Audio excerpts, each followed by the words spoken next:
முடங்கி போவதுதான் தோல்வி. முயற்சி செய்வதை நிறுத்தினால்தான் தோல்வி. ஆனால் முடங்கி போகாத வரை, முயற்சி செய்வதை நிறுத்தாத வரை தோல்வி என்பதே வாழ்க்கையில் இல்லை. வீழ்வதில் வெட்கப்பட ஒன்றுமில்லை.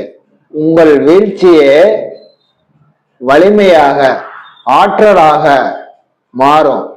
அதனால மனசுல உறுதி பிறக்கும். நீங்க மீண்டு எழுவீங்க.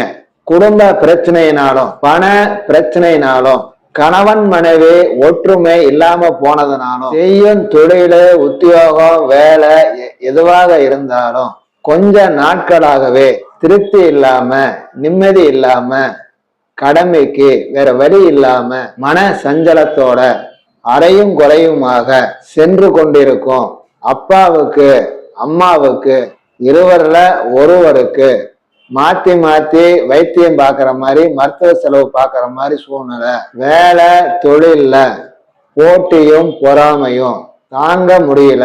தாம்பத்திய வாழ்க்கையில சரி வரமாட்டேங்குது, சொல்றத கேட்கறது இல்ல, ஒழுங்கு இல்ல, பேசாம இந்த வாழ்க்கையில இருந்து விலகிக்கலாமா அப்படிங்கிற சிந்தனை, பல குழப்பம்.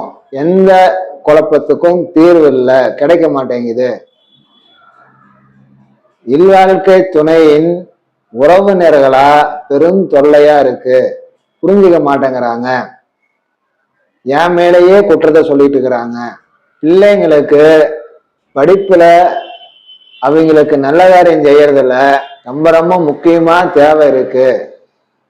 அதற்கெல்லாம் பணம் நிறைய தேவைப்படுது. ஏற்கனவே கடன் பிரச்சனை, பல பேர்த்த நம்பி நான் ஏமாந்துட்டேன். ரத்த சொந்தத்துக்கிட்ட கொஞ்சம் பணம் கடனா கேட்டிருக்கேன், கிடைக்குமா அப்படிங்கிறது தெரியல.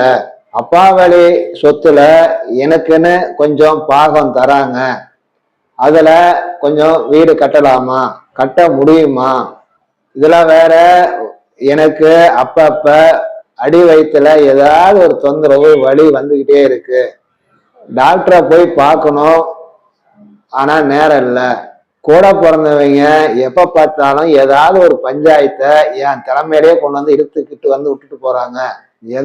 எதை சொன்னாலும் பதிலுக்கு பதில் வாக்குவாதம் மட்டும்தான் பண்றாங்களே தவிர புரிஞ்சுக்க மாட்டேங்கிறாங்க.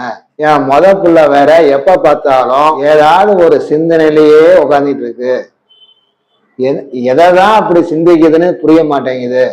எங்க குடும்பத்துல கஷ்டமெல்லாம் தீர்ந்து, வறுமையெல்லாம் தீர்ந்து, நல்லதெல்லாம் நடக்கணும், நல்ல காரியம் நடக்கணும்னு எங்க குலதெய்வத்துக்கிட்ட போய் இந்த வாரம் வேண்டிக்கலான் இருக்கிறேன். என் குலதெய்வமாவது எனக்கும் என் குடும்பத்துக்கும் அருள் தரணும் என்று குடும்பம், பணம், தொழில், வேலை, இந்த நட்பை, இந்த சிநேகத்தை நம்பலாமா இல்ல வேணாமா என்ற குழப்பம், இப்படி மன நிம்மதி இல்லாம மனசுக்குள்ளாரையே யோசிச்சு யோசிச்சு யோசிச்சு மன நிம்மதி கெட்டு போய் வாழ்ந்து கொண்டிருக்கும் எனது அருமை மிதுனம் ராசியில் பிறந்த சகோதர சகோதரிகளே, உங்கள் அனைவருக்கும் எனது பணிவன்பான வணக்கங்களை தெரிவித்துக் கொண்டு, வருத்தப்படாதீர்கள். நேரம் மாறிவிட்டது. நான் ஆரம்பத்தில் சொன்ன மாதிரி மீண்டு எழுவீர்கள். காரணம், இந்த வாரத்துலதான் ராசி அதிபதியான புதன் ஆட்சி பலம் பெற்று வலிமையாக உட்காருது. கூட 7க்கும் 10க்கும் உண்டான குரு பகவானும் உட்கார்றாரு. உத்தியோகத்தையும் வேலையும் தர வேண்டிய செவ்வாய் மக நட்சத்திரம் 1ஆம் பாதத்துல ராசிக்கு 3ஆம் இடத்துல கேதோட சேர்ந்து உட்காருது. இந்த கிரக அமைப்பு நிச்சயம் நீங்க ஏற்கனவே செஞ்ச பழைய இடத்துல இருந்து வேலைக்கு மீண்டும் கூப்பிடுவாங்க. போனா நல்ல சம்பளம், நல்ல மரியாதை நிச்சயம் கிடைக்கும். அதனால வேலையை பத்தியோ, உத்தியோகத்தை பத்தியோ, தொழிலை பத்தியோ வருத்தப்படாதீங்க. இந்த வாரத்துல நிச்சயம் நல்ல மாற்றம் ஏற்படும். உங்க ஆசைகள் அனைத்தும் நிறைவேறும். ஒரே ஒரு குறைதான், ராசிக்கு 8ஆம் இடத்துல 8க்கு உண்டான சனீஸ்வரன் 10ஆம் இடத்துல போய் உட்கார்றதுனால உங்களுடைய வாழ்க்கை துணை உங்களுக்கு ஆதரவா அனுசரணையா இருக்க மாட்டேங்கும். இதை தவிர்க்க முடியாது. 27 வருஷத்துக்கு ஒரு தடவை இது இந்த மாதிரி வரும். இதை நீங்க கொஞ்சம் கடந்துதான் போகணும். குலதெய்வத்தினுடைய பூர்ண அனுகிரகம் உங்களுக்கு கிடைச்சிரும். அதனால குலதெய்வத்தை நம்புங்க. இவ்வளவு நாளா நீச்சத்துல இருந்த செவ்வாய் இப்பதான் நீச்சத்திலிருந்து வெளியேறி நல்ல இடத்துல வந்து உக்காந்துருக்கு. ராசி அதிபதி புதனும் ரொம்ப நாளா நீச்சத்திலேயே இருந்து இப்பதான் ஜென்ம ராசிலேயே ஆட்சி பலம் பெற்று உட்காருது. நம்மளாம் தீர போற காலம் வந்துட்டு இருக்கு. ஒன்னே ஒரு எச்சரிக்கை, கூடா நட்பு கேடாய் முடியும். இந்த ஒரே ஒரு பழமொழிய மனசுல வச்சுக்கோங்க.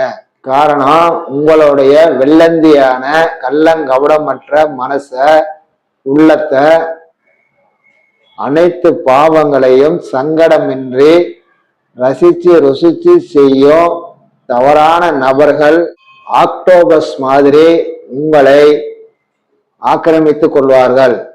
இதில் மட்டும் நீங்கள் முன்னெச்சரிக்கையோடு இருந்து கொண்டால் உங்களை யாராலும் வீழ்த்த முடியாது, ஜெயிக்க முடியாது.